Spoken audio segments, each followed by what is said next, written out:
heard him before, and he's going to elaborate on what he was saying. But let me first start with this quote. Robert Swan, OBE, the historian, explorer, and activist, said, "The greatest threat to our planet is the belief that someone else will save it." And I would like now to introduce you again to Nikolaos, CEO of ZEERO by Trees for Travel, who is offering an opportunity. You've heard him just now, but he's offering an opportunity for our industry to come together, address and achieve true decarbonisation of the travel industry with the aim that nobody is left behind.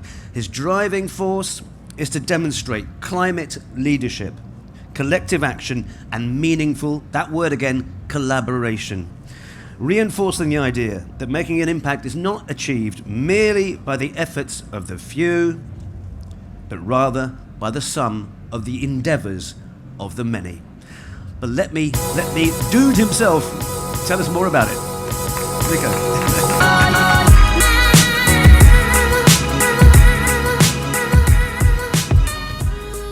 Hello.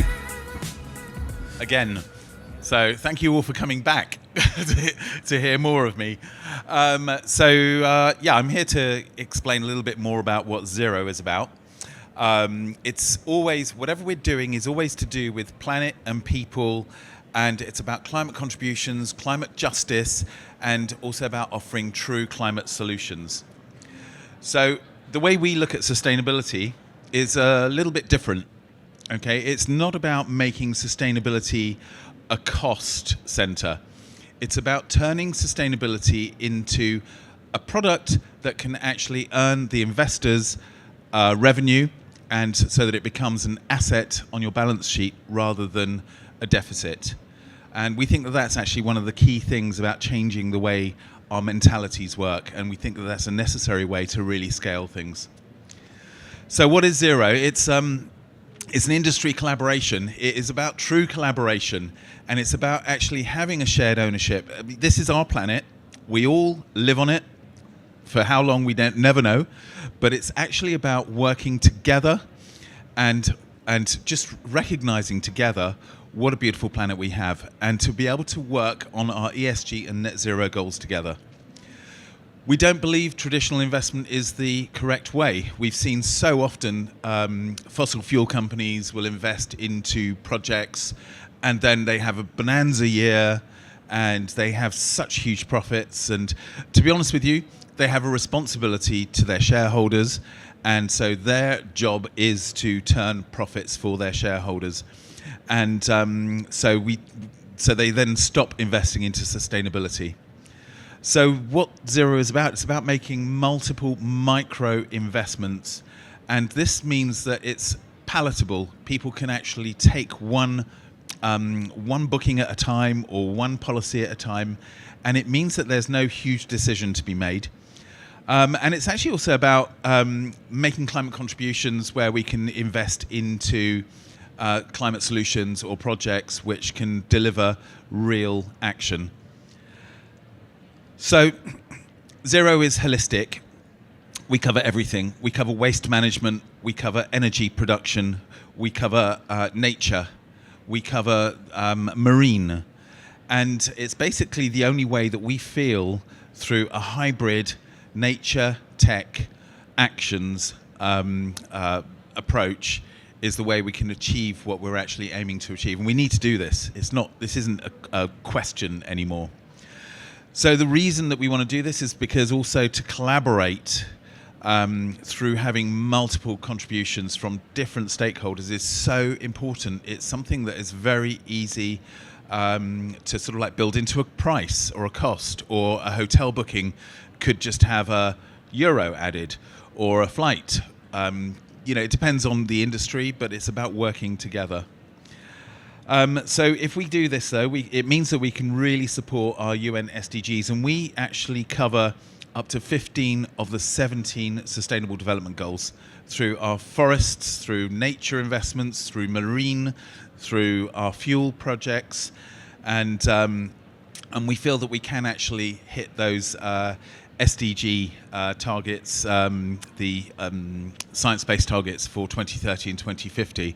And we also give the tools for free to our corporate partners, of which there are over 1,000 now, to be able to measure and manage and reduce their emissions. So the way it works is that whenever you make a contribution, you actually get share points. And when you get to a certain level of share points, they convert into actual shares in the company. So ZEERO becomes owned by the world as well. It's not just about asking you to give us your money and you have no say. It's about actually working together, but having that shared ownership, because it is our planet and we do have to look after it together. So we all have a responsibility. So we feel that to have that responsibility is really important to have that shared. So the project nominations are voted by partners. So our partners get a vote and they can basically choose which projects get funded. And then we fund one project very quickly and then we move to the next one. So it means that we don't have to waste too much time. The funds are held in escrow, and we have a board of advisory partners from the industry who will decide when and where the funds go to.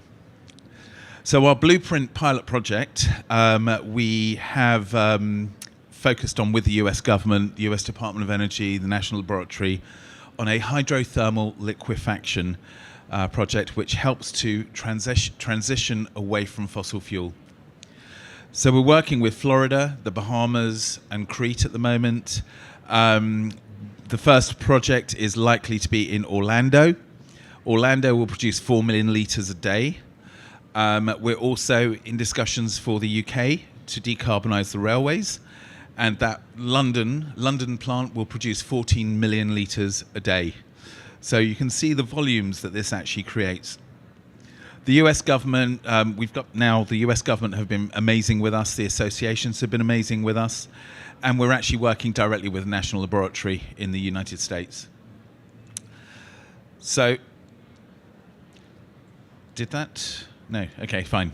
So basically what this hydrothermal liquefaction does is it speeds up the creation of bio-crude oil. That bio-crude oil is made from bio-waste.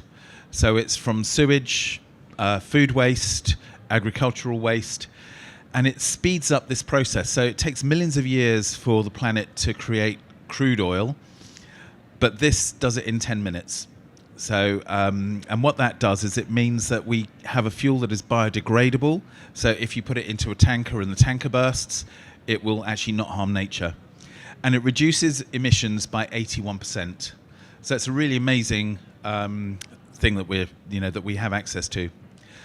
So we make it out of sewage, sludge, waste, food, and agricultural waste. That produces a bio-crude oil, which can then be dropped into a standard refinery. And then when it's refined, it can then be dropped into existing vehicles with no modification to the engines. So it's a true magic solution. It's also scalable. So we can bolt these plants onto every city in the world, or even towns. The smallest town we can actually do, it could even be a resort, it's 20,000 people, but we can go all the way up to big cities. The plants are modular. They're actually being built in Denmark, and the first one's being installed in Germany right now. But this also helps municipalities and island populations because it helps treat their waste. Waste management is a big problem, and especially with hypertourism, you basically have populations of small towns that then suddenly have floods of people coming in the summer months or tourist seasons. So it's very difficult for them to manage that waste, and this deals with that as well. So coastal areas also have a privileged position. They're rich in biodiversity, but they also have that high tourism. And they do generate high emissions from waste, but also from consumption of electricity, air conditioning, fuels, all of this sort of thing. So it actually creates an unsustainable environment. What we do with ZEERO is we can work with these locations, and we can actually decarbonize whole regions. So we would invest into other fuels as well, renewable energies as well as hydrothermal. But it does solve more than one problem in one go. Out of 100 tons of waste, which is from around 50,000 people, we get 34,000 litres of fuel per day, and that is 25% of sustainable aviation fuel, 45% biodiesel, 16% gasoline, and 14% heavies. The HTL plants can be tiny, like I said, but they can also be huge. So we will install the modular plants to begin with in each location, have a proof of concept, and while the modular plants are running, we can then work on the architectural plans for the larger plants. And then when we've built the larger plant, we can take those modular plants and install them somewhere else. So nothing gets wasted. Each plant is around $15 million. It takes about 18 months to install.